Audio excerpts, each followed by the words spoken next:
Bismillahirrahmanirrahim. Assalamualaikum warahmatullahi wabarakatuh. Salam sejahtera untuk anak-anakku sekalian yang beragama non-muslim, dan salam Pancasila los gak lewat. Oke, pagi ini kita kedatangan tamu. Kebetulan beliau adalah guru SMP Pancasila yang memang ahli di bidang IT. Beliau adalah Pak Ihya Maulana. Pada Pak Ihya, saya mohon untuk memperkenalkan diri secara singkat. Terima kasih. Assalamualaikum warahmatullahi wabarakatuh. Nama saya Muhammad Ihya Maulana. Saya lahir di Surabaya tahun 90. Mungkin satu lete dengan Pak Muslim. Saya tinggal di daerah Brebek, Waru, Sidoarjo. Oke, cukup sampai situ. Pak Ihya ini memang jauh-jauh dari Brebek. Alasannya kok langsung kecantol di SMP Pancasila ini gimana ceritanya, Pak? Di SMP Pancasila ini ada seorang dewan guru ya, yang termasuk kawan saya mengajar di Surabaya. Beliau mengajar, saya membantu waktu itu, membantu permasalahan Dapodik. Sehingga saya ditarik ke sini untuk membantu menggantikan sementara Bapak Ali Mustain yang waktu itu sedang sakit di rumah sakit. Setelah itu kok langsung bisa istilahnya langsung kerasan itu seperti apa ceritanya? Sebenarnya begini Pak, saya membuat pekerjaan saya ini bukan seperti bekerja. Jadi pekerjaan saya ini saya jadikan hobi. Nah, jadi dari hobi itu juga saya kembangkan tentang bagaimana saya tidak hanya bekerja, saya kembangkan dengan kreativitas dan yang lain. Terus selama ini saya mikirnya jauh, Pak, dari Waru, Brebek terus ke Krian. Apa nggak ada perasaan pegah gitu loh jaraknya ini? Ya itu tadi Pak, saya kembali ke statement saya sebelumnya. Karena saya sudah membuat pekerjaan ini sebagai sebuah hobi ya. Iya. Jadi kalau dibilang hobi jauh dekat, memang hobinya sepeda gitu ya. Ukur jalan istilahnya ya. Sepeda juga traveling saya Pak. Saya suka sekali traveling. Traveling. Iya Pak. Kemarin kan sempat SMP Pancasila mengatakan pelatihan pembelajaran Pak. Kemarin ada sekitar 8-9 kelombangan Pak, semingguan yang lalu. Kira-kira menurut Bapak respon anak-anak ini seperti apa? Begini Pak, untuk pembelajaran kita selama mulai dari semester kemarin ya. Karena kita itu dipaksa Pak untuk menggunakan sebuah teknologi yang mana membuat Bapak Dewan Guru atau sekolah ya ini bisa bertatap muka tetapi secara tidak langsung. Nah, dari permasalahan yang di awal semester kemarin ini saya kembangkan dan saya evaluasi di semester yang sekarang. Ternyata permasalahan itu tidak jauh beda. Tetapi untuk permasalahan yang tahun ini yaitu tadi karena mungkin banyak sekali sekolah-sekolah yang waktu SD tidak menerapkan online, yang masih memberikan tugas ke siswa secara langsung, 1 minggu kemudian dikumpulkan seperti itu. Ada yang menggunakan portofolio ya, terus dikumpulkan 1 minggu kemudian, tetapi mereka mungkin belum diajarkan atau belum belajar bagaimana menggunakan sebuah aplikasi seperti itu Pak. Sehingga ya dengan adanya pertemuan dengan siswa kemarin,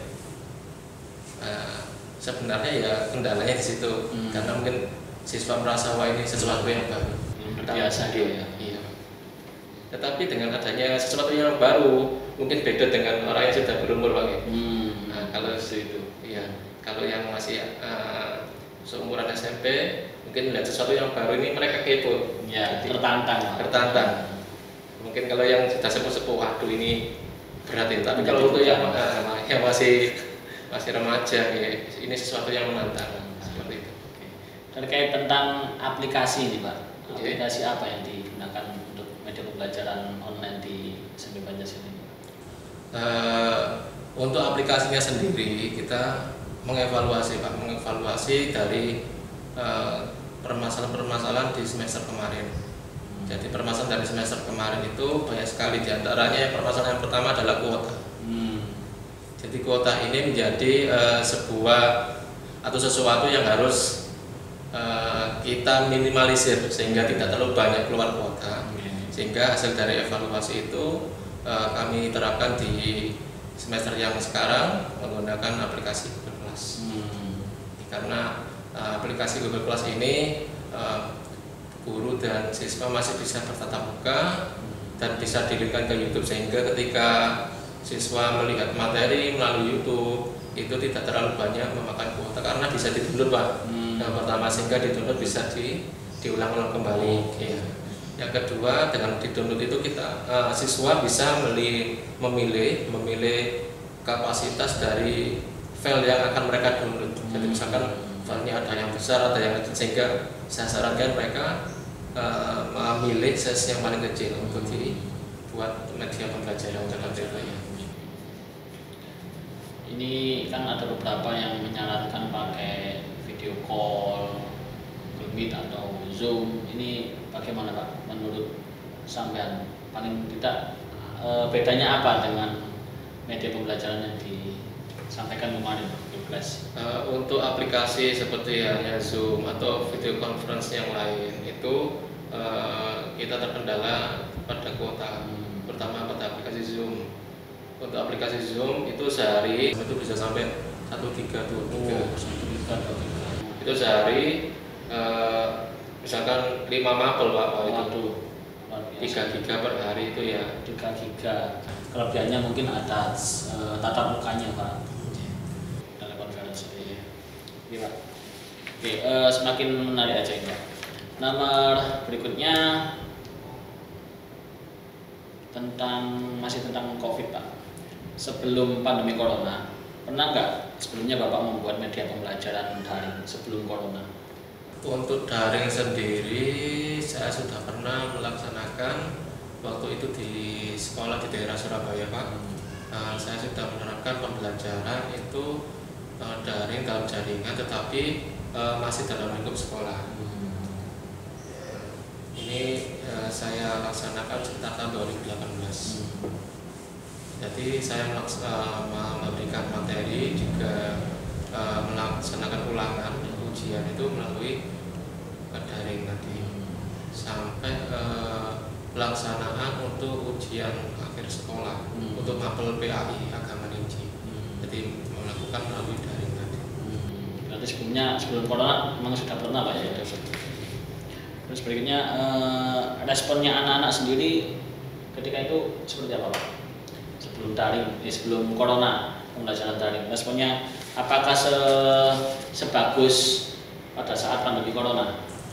Untuk responnya sendiri sebenarnya kalau dengan menggunakan komputer ya, karena kan daring waktu itu kan saya menggunakan komputer, beda dengan sekarang mungkin menggunakan HP ya. Kalau dulu menggunakan komputer, karena di dalam komputer tersebut saya kopikan, saya berikan beberapa aplikasi, misalkan kitab atau Al-Quran atau bagaimana cara membaca Al-Quran atau tajwid dan yang lain-lain ya. Sehingga banyak sekali siswa yang sangat mudah menerima materi tersebut. Karena apa? Karena selain saya menerangkan, mereka juga melihat langsung bagaimana misalkan penulisan, bagaimana cara membaca seperti itu. Dan untuk materi PAI sendiri kan juga sangat luas. Ini juga mencakup dari permasalahan-permasalahan syariah fikih ya, seperti itu. Sehingga ketika ada sebuah permasalahan, saya kembalikan kira-kira permasalahan yang seperti ini itu bisa memakai atau menggunakan dalil yang mana. Kan mereka juga bisa mulai mengembangkan ya pencarian dengan beberapa kitab sumber referensi. ya. Nanti semakin luas ya Pak ya, kalau menggunakan Oke, berikutnya menurut Bapak pembelajaran daring ini cukup efektif nggak? Sebenarnya kalau efektif itu tatap muka, saya bilang tatap muka, tetapi dengan adanya daring ini juga membuat Bapak Ibu guru lebih kreatif. Ya, jadi yang kemarin hanya memberikan pelajaran di kelas dengan mengulang materi-materi yang sudah ada dan memberikan tugas. Nah, tapi mungkin biasanya sebelumnya itu diberi tujuan Pak, biar siswa tahu ini tujuan kita apa pembelajaran, targetnya bagaimana. Ya. Tapi dengan adanya pandemi ini, Bapak Ibu guru dituntut untuk membuat sebuah media yang bisa dikonsumsi oleh siswa seperti itu. Enggak hanya dalam bentuk omongan atau menerangkan, bahkan beliau-beliau juga harus membuat sebuah media yang menarik. Kenapa? Karena siswa itu gimana gitu? Tertantang tadi melihat kalau medianya sederhana ya buat apa ya, mungkin bisa menggunakan WA, tapi dengan adanya seperti YouTube atau dan yang lain-lain, sehingga Bapak Ibu guru ini mungkin ada beberapa Bapak Ibu guru yang merasa masih muda yang ingin, wah saya ini punya gengsi, saya ingin membuat sebuah media yang bagus. Bagaimana cara seperti sehingga dengan adanya pandemi ini juga membuat kreativitas Bapak Ibu guru lebih dari biasanya. Jadi pada intinya memang lebih efektif tatap muka, tapi tentang kreativitas lebih menarik pada pembelajaran daring gitu ya. Oke, yang berikutnya Pak, nah ini permasalahan Pak, bagaimana menyikapi guru-guru yang nginyun saya Pak, gaptek Pak, ini gimana? Sementara tuntutan harus membuat media pembelajaran, tapi ada Bapak Ibu guru yang nginyun saya berarti gaptek. Sebenarnya gaptek itu kan dari kebiasaan Pak. Kebiasaan karena sering dibiasakan sehingga membuat beliau menjadi tidak gaptek kan seperti itu ya. Nah, untuk memulai dari nol atau memulai sebuah kebiasaan itu, biasanya saya memberi atau menyarankan aplikasi yang sederhana saja untuk membuat media pembelajaran. Jadi Bapak Ibu hanya mengetik dan tinggal nanti menyalin ke sebuah aplikasi, sehingga aplikasi tersebut Bapak Ibu guru tinggal memberikan materi ketika misalkan keluar tulisan A, Bapak Ibu guru memberi materi seperti ini. Jadi saya berikan atau saya sarankan ke aplikasi yang sederhana saja. Jadi intinya pembiasaan Pak ya. Pembiasaan. Ya, dari gaptek ketika dibiasakan untuk mengenal terus-menerus pembelajaran daring, aplikasi-aplikasi, akhirnya menjadi tidak gaptek gitu. Iya. Selanjutnya ini Pak, menurut Bapak ketercapaian pembelajaran yang kurang lebih 1 semester kemarin itu kira-kira berapa persen Pak? Kalau kita kira-kira se-Indonesia loh Pak, masalahnya Pak, memang saat pandemi corona ini kan memang mereka belum siap Pak, Iya. untuk menghadapi pembelajaran daring. Kira-kira ketercapaiannya itu berapa persen? Kalau masalah data se-Indonesia saya mungkin belum belajar sampai sejauh sana ya. Tetapi untuk wilayah mungkin ya sekolah kita sendiri SMP Pancasila, kita bisa melakukan pembelajaran daring itu sudah sungguh hal yang luar biasa. Karena apa? Karena Bapak Ibu guru sebelumnya ya banyak mungkin yang gaptek yang belum pernah menggunakan atau membuat hal seperti ini, sehingga mereka secara spontan membuat sebuah media. Jadi kalau dibilang seperti tadi ya, mungkin sekitar 60-70% ya itu bisa tercapai. Untuk sisanya masih banyak mengalami banyak kendala Pak, diantaranya adalah kuota. Terkadang ada yang siswa yang nggak punya HP ya, ada yang kadang ya permasalahan yang lain siswa ketiduran, kadang orang tua ini sedang bekerja yang kadang malam begadang, paginya tidur. Jadi kalau dibilang pencapaian ya 60-70% itu bagus menurut saya. Pencapaian 60-70 itu berarti selama 1 semester itu sudah lumayan gitu ya. Terus ini yang menarik tentang ada anak yang ketiduran terus nggak punya HP atau mungkin kuota. Apakah ini juga dialami oleh sekolah-sekolah lain Pak? Waktu waktu semester kemarin saya juga sempat sharing dengan bapak ibu guru dari sekolah yang lain. Itu sebenarnya permasalahan-permasalahan seperti ini sama. Jadi banyak sekali yang nggak punya kuota, banyak yang orang tuanya bekerja sehingga siswanya menjadi tidak terkontrol. Maksudnya tidak kontrol ini kadang ditinggal orang tuanya bekerja, siswanya tidur kembali. Dan itu sudah hal yang mungkin sebuah sesuatu yang baru yang harus dimulai dengan kedisiplinan. Iya, nanti kita evaluasi ke depannya nanti. Terus tentang gini Pak, anak-anak, guru-guru ini kan istilahnya kan masih kaget Pak dengan new normal pembelajaran seperti ini. Seberapa optimiskah Bapak untuk pelaksanaan pembelajaran daring di SMP Pancasila? Kalau optimis, saya sangat optimis Pak. Kalau dalam angka ya saya bulatkan 100%. 100%. Ya, cuman itu tadi karena dengan terkendala dengan adanya pandemi ini sehingga yang saya menjadi masalah, yang buat saya menjadi masalah adalah ketika bapak ibu guru yang lain yang sekiranya kesulitan untuk membuat sebuah media yang mana beliau harus datang ke sekolah, ini yang jadi kendala buat saya. Ya mungkin karena ada kendala di satu daerah atau bagaimana sehingga tidak bisa datang ke sekolah seperti itu. Terus selanjutnya Pak, pembelajaran daring ini kan otomatis butuh kuota Pak. Nah ini Bapak Ibu guru kan istilahnya kasihan Pak, ketika gaji yang sebenarnya cukup untuk membiayai kebutuhan sehari-hari, terus transportasi, bensin dan lain sebagainya, ini ketambahan beban kuota. Ini bagaimana untuk menyiasati yang pembelajaran daring ini Pak? Sebenarnya pembelajaran daring ini kalau membuat sebuah media itu saya sarankan di rumah. Ketika di rumah ya, ketika di rumah membuat sebuah konsep, misalkan dalam satu semester ada 6 KD ya. Nanti sekitar 3 bulan ke depan ini saya harus membuat berapa KD ya. Nah ini yang harus dibuat di rumah. Jadi ketika bapak ibu guru bisa datang ke sekolah, sekolah ada wifi. Bisa ketika ada di sekolah ya langsung diupload saja tugasnya. Jadi adalah salah satu untuk mensiasati menghabiskan kuota terlalu banyak. Nanti media pembelajaran dibuat di rumah, Ya. setelah itu di sekolah tinggal mengupload gitu ya. Ya, mengupload dan membuat misalkan persiapan materi yang akan untuk digunakan dalam kelas virtual nanti. Dalam satu semester kira-kira ada berapa KD Pak? Atau kompetensi dasar Pak? KD ada 6 ya. Ada 6 Iya. Berarti harus dituntaskan satu semester 6 KD ya Pak. Terus tentang Bapak sendiri, untuk biaya kuota biasanya butuh berapa giga Pak? Tapi Bapak sendiri kalau media pembelajaran membuatnya di rumah apa di sekolah Pak?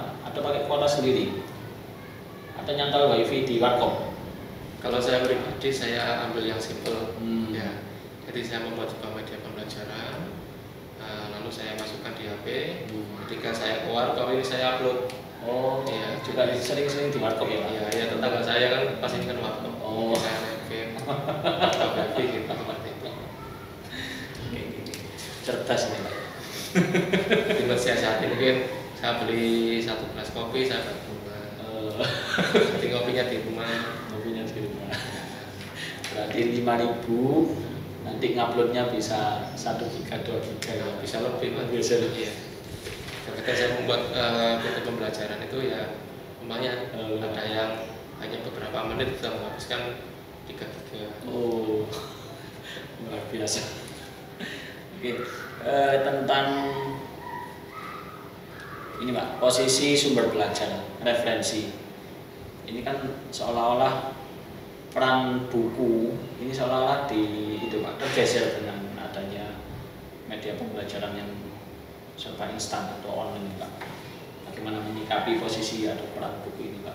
Kan otomatis kalau anak-anak istilahnya Mbah Google itu tahu segalanya. Nah, ini nanti kan secara otomatis menggeser peran buku. Bagaimana menurut Bapak? Sebenarnya kalau saya pribadi saya kembalikan kepada peran buku tersebut, Pak. Buku itu kan sebuah pedoman ya. Jadi acuan siswa itu belajar itu materinya dalam lingkup buku tersebut. Dan dengan adanya media internet seperti Google itu, saya rasa itu juga cukup mendukung dalam pembelajaran. Karena kenapa? Karena dengan adanya Google itu sehingga membuat para siswa ini menjadi semakin luas wawasannya. Jadi ini bukan sebagai kita membandingkan Google dengan buku, tetapi ada hubungan yang positif enggak dari dua hal tersebut. Ternyata dengan adanya buku misalkan ya, terkadang di rumah dengan adanya pembelajaran, ini siswa kurang paham materi A misalkan, sehingga dia tanya kepada orang tuanya, orang tua juga nggak bisa membantu terlalu banyak, sehingga dilihat di Google. Nah di Google diarahkan misalkan ke YouTube, di YouTube sudah ada materi-materi yang sama seperti itu, sehingga dengan adanya internet ini saya rasa cukup mendukung pembelajaran siswa. Nah ini juga Pak, ada lagi buku seolah-olah ada bergeser, terus ada juga yang les privat. Ini Bapak sendiri kan itu guru privat katanya. Nah ini gimana Pak? Untuk masalah permasalahan les itu yang pasti ya, yang pasti ini menjadi tergeser Pak. Masalah les, entah itu les privat atau lembaga bimbingan belajar ya. Sehingga dengan adanya pandemi ini juga LPP juga tidak berani mempertemukan antara guru dengan siswa dalam sebuah pertemuan. Nanti otomatis juga tuntutan untuk daring juga ya Pak ya? Iya, nantinya akhirnya daring. Tetapi sejauh ini beberapa LPP ini masih mandek, masih berhenti. Itu tadi karena untuk memfasilitasi daring misalkan untuk bapak gurunya kan menjadi beban ya. Sedangkan target atau pendanaan antara pemasukan dan pengeluaran sudah ada rincian dari tahun-tahun sebelumnya yang mungkin sama. Kalau dengan adanya pandemi harus memberikan kuota, itu kan menjadi sebuah beban yang baru seperti itu. Nah ini Pak, untuk masalah virus corona ini kan kita juga belum bisa memastikan kapan berakhir. Terus ada isu tentang pembelajaran daring, ini sifatnya seterusnya Pak, karena melihat posisi virus corona ini kan kita juga belum tahu kapan berakhir. Bagaimana menyikapi, setuju nggak kalau pembelajaran daring ini seterusnya dilakukan? Sebenarnya pembelajaran dalam jaringan itu sebuah, kalau menurut saya mungkin sebelum adanya pandemi ini adalah sebuah pembelajaran yang sekunder. Masa sekunder itu tetap dibutuhkan. Jadi pembelajaran di sekolah itu pembelajaran yang primer, yang dengan adanya daring itu adalah pembelajaran yang sekunder. Jadi ini saling mendukung. Tapi dengan adanya pandemi ini sehingga pembelajaran sekunder tadi menjadi primer karena tidak ada tatap muka. Jadi sebenarnya ini kita untuk memposisikan pembelajaran daring ini adalah kita ukur dengan kondisi Pak. Jadi kita fleksibel aja ya. Ketika kondisi A ya kita ikut A, kondisi B kita ikut B. Karena apa? Karena ini adalah untuk kepentingan atau kesehatan ya. Karena ini kan hubungannya sama kesehatan bersama seperti itu. Oke Pak, terus untuk yang terakhir nih Pak, pesan-pesan Bapak untuk siswa-siswa SMP Pancasila, untuk wali murid SMP Pancasila ini dalam mendukung pembelajaran daring seperti apa Pak pesan-pesannya? Monggo langsung di kamera saja. Sebenarnya pesan itu tidak terlalu banyak pesan saya Pak. Iya. Dan saya simpel, saya ingin Bapak Ibu guru, wali murid benar-benar memperhatikan pembelajaran siswa dari rumah. Karena kenapa? Karena dengan adanya pembelajaran daring ini, Bapak Ibu guru tetap dalam tanggung jawabnya, yaitu memberikan materi. Nah, tetapi untuk pengawasan dari siswa tersebut, Bapak Ibu guru tidak bisa memantau, sehingga peran orang tua sangat penting dalam pembelajaran daring ini. Seperti itu. Jadi yang diperhatikan adalah kedisiplinan dari siswa. Yang kedua yang perlu diperhatikan adalah kebutuhan dari siswa tersebut, diantaranya adalah kuota seperti itu. Jadi ini adalah poin-poin yang penting untuk saat ini. Mungkin masih banyak kebutuhan-kebutuhan yang lebih dari dua hal tadi. Terima kasih Pak waktunya. Selamat berjuang, selamat bekerja. Semoga bisa bermanfaat bagi kita semua. Untuk anak-anakku sekalian, sekian materi dari kita dan saya akhiri. Assalamualaikum warahmatullahi wabarakatuh. Pancasila, los gak rewel.